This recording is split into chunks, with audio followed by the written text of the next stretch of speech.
Chapter 25.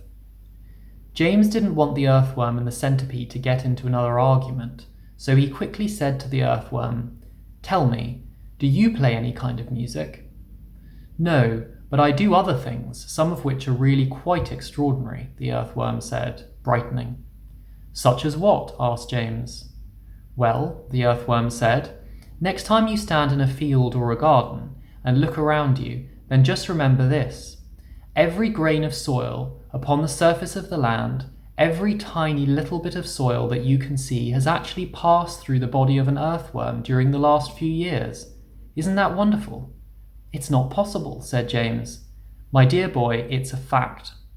"You mean you actually swallow soil?"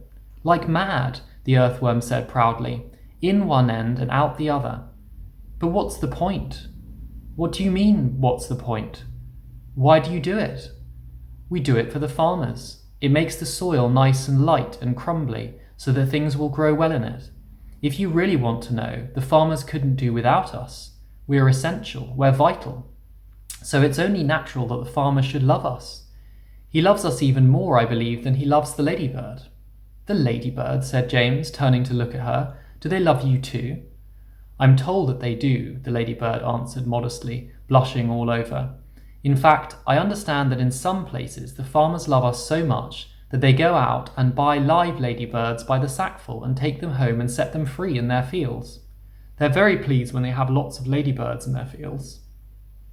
"But why?" James asked. "Because we gobble up all the nasty little insects that are gobbling up all the farmers' crops. It helps enormously, and we ourselves don't charge a penny for our services." "I think you're wonderful," James told her.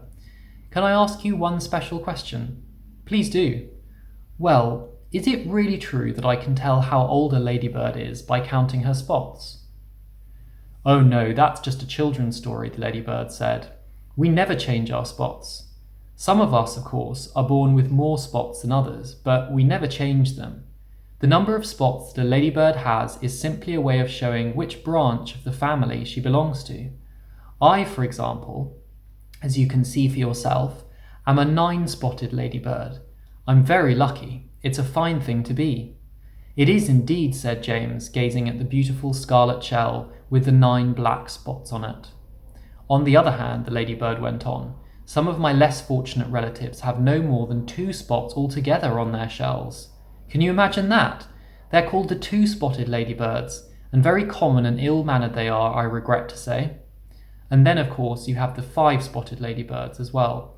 They're much nicer than the 2-spotted ones, although I find them a trifle too saucy for my taste." "But they are all of them loved," said James. "Yes," the ladybird answered quietly, "they are all of them loved." "It seems that almost everyone around here is loved," said James. "How nice this is." "Not me," cried the centipede happily. "I'm a pest, and I'm proud of it. Oh, I am such a shocking, dreadful pest." "Hear, hear," the earthworm said. "But what about you, Miss Spider?" asked James. "Aren't you also much loved in the world?" "Alas, no," Miss Spider answered, sighing long and loud. "I'm not loved at all, and yet I do nothing but good. All day long I catch flies and mosquitoes in my webs. I am a decent person." "I know you are," said James. "It's very unfair the way we spiders are treated," Miss Spider went on. "Why, only last week, your own horrible Aunt Sponge flushed my poor dear father down the plug hole in the bathtub." "Oh, how awful!" cried James. "I watched the whole thing from a corner up in the ceiling," Miss Spider murmured. "It was ghastly. We never saw him again." A large tear rolled down her cheek and fell with a splash on the floor. "But is it not very unlucky to kill a spider?" James inquired, looking round at the others. "Of course it's unlucky to kill a spider," shouted the centipede. "It's about the unluckiest thing anyone can do. Look what happened to Aunt Sponge after she'd done that. Bump. We all felt it, didn't we, as the peach went over her?" "Oh, what a lovely bump that must have been for you, Miss Spider." "It was very satisfactory," Miss Spider answered. "Will you sing us a song about it, please?" So the centipede did. Aunt Sponge was terrifically fat, and tremendously flabby at that. Her tummy and waist were as soggy as paste. It was worse on the place where she sat. So she said, "I must make myself flat. I must make myself sleek as a cat. I shall do without dinner to make myself thinner. But along became the peach, oh, the beautiful peach, and made her far thinner than that. That was very nice, Miss Spider said. Now sing one about Aunt Spiker. With pleasure, the centipede answered, grinning. Aunt Spiker was thin as a wire, and dry as a bone, only drier. She was so long and thin, if you carried her in, you could use her for poking the fire. I must do something quickly, she frowned. I want fat, I want pound upon pound. I must eat lots and lots of marshmallows and chocks, till I start bulging out all around. Ah, yes, she announced. I have sworn that I'll alter my figure by dawn.